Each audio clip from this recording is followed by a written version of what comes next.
George is playing games. I don't have time. I'm a grown man. I don't have time to play games, about if you want to fight or not. If you want to fight, you come back and fight. If you come back, come back. Caroline Pierce here, and I'm joined by UFC welterweight world champion Tyron Woodley, who fights Demian Maia this Saturday night, UFC 214. And the first thing I want to say to you is congratulations on your recent title defences. This territory is becoming more familiar for you now. Well, thank you. And it's definitely becoming more familiar. 5-round fight is a different pace and a different timing.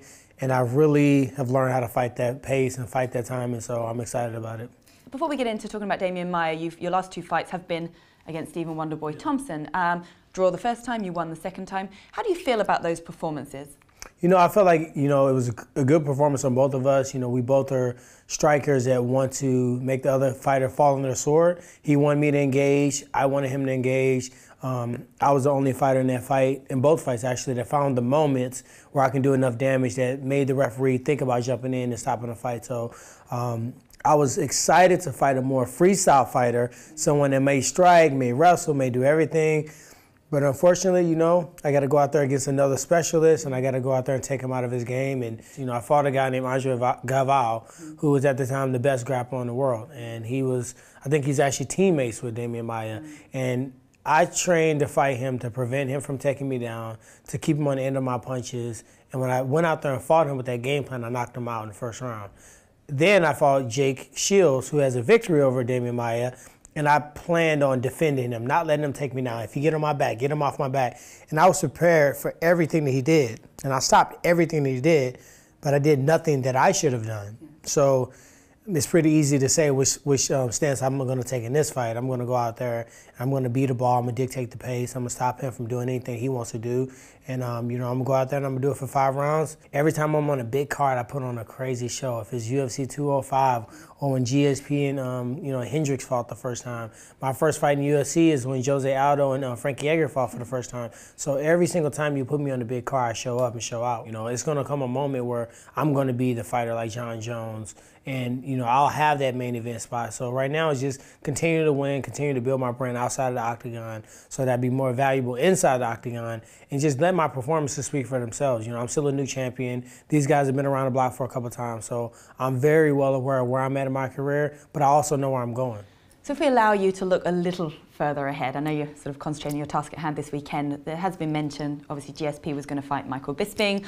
There's word that he might maybe come back into the welterweight division, and Dana White said he could potentially be a fight for you. I mean, you're rolling your eyes, and so I'm anticipating George is playing games. I don't have time. I'm a grown man. I don't have time to play games, about if you want to fight or not. If you want to fight, you come back and fight.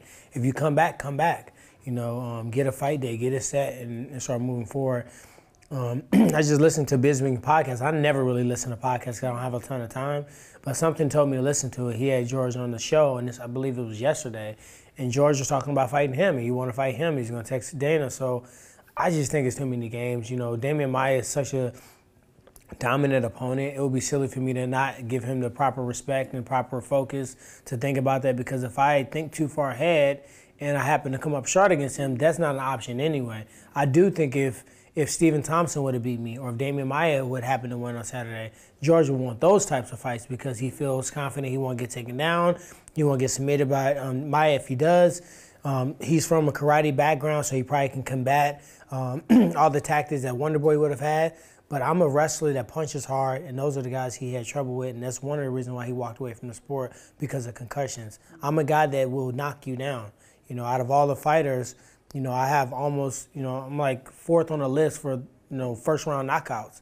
And I have the highest takedown defense in UFC history for welterweight. So the chances of George taking me down is going to be slim to none. And the chances of me knocking him to the ground and hitting him with a punch that can concuss him is very, very high. So he's smart. I think Bisping at that current time had a bigger name. But if you keep letting me win fights, I'm the most active champion out there. Saturday it'd be 4 world title fights in 12 months. So, I'm going to surpass those guys pretty soon. But as a guy that wants to be the best of all time with the welterweight division, to beat George St-Pierre, to have that opportunity is surely something that you'd want to Also do. a dream fight of mine, but I just also can't get my emotions into it. I can't get so hyped about it, like, oh, I want to fight, and then get deflated. I got to keep my eyes on task. Whoever they put in front of me, I got to run through. And if it becomes him, fine. If he decides he doesn't want to fight me, then he's almost giving me that. He's almost giving me that, you know, best welterweight of all time, because he doesn't want to step in there and fight me. So with that said, by default, I'm going to just keep winning, beating guys, and I'm going to walk away with the sport as the best that's ever done it. And talking about the fact you've been very active, do you feel that plays to your advantage in the sense that, you know, that momentum is just keeping going and going? Or do you feel at some point you're going to need maybe a little bit of a break? You know, I think it definitely plays the momentum. You know, I was in 2 really tough fights with Stephen Thompson, but it also showed everybody, including myself, what I made out of it when it comes down to 5-round fights. Most of the damage was done in the 4th and 5th rounds, where it looked like the referee was going to come in there and peel me off of him. So just to be in there, go out there and have a high-pressure moment. I fought Robbie Lawler, knocking him out. That's the fastest KO in welterweight championship history. Like, a lot of people don't talk about those stats that I possess, was just the opponents that I've defeated before this. So going out here on Saturday, you know, it's just another day in the office, man. I'm excited about it. I feel good. I'm looking to turn it back around and fight in November in New York again, and it'll be the best year that the Woodleys ever experienced. It does sound like that. You've been quite outspoken and spoken to us before about the fact you don't necessarily feel like you're promoted in the way you should as a champion. But now, you know, this will be your 4th title defence. Do you think that's changing? And I know you do a lot actively yourself with your own blog, but insofar as the support around you.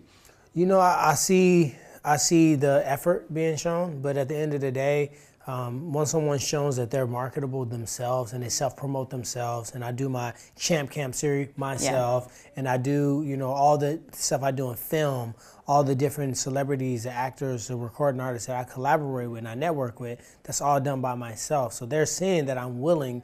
So slowly but surely they're starting to try to find different opportunities that can suit and fit me. So I can't really crush down on anybody as long as they're making the effort.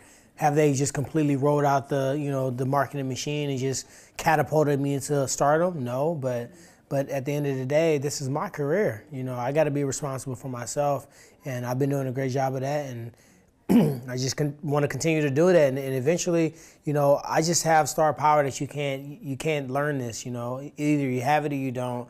And I feel like at the end of the day, if I keep beating people up, keep winning titles, and keep being in blockbuster movies and collaborating with, you know, celebrities, it's going to be inevitable. That's quite a combination of things there. So tell the fans in the UK what they can look forward to seeing from you on Saturday night. Well, you can look forward to seeing me kick some ass on Saturday. I'm excited about this fight. It's not like this opponent came, you know, secretly. He came 7 fights in a row, somebody that I respect and I've been watching for a long time. But at the end of the day, I'm the best fighter in the world. I'm the best welterweight that's ever fought in the octagon. And taking him out is just going to be another day in office. Well, we look forward to it very much. Thank you for talking to us. Thank you. Appreciate it.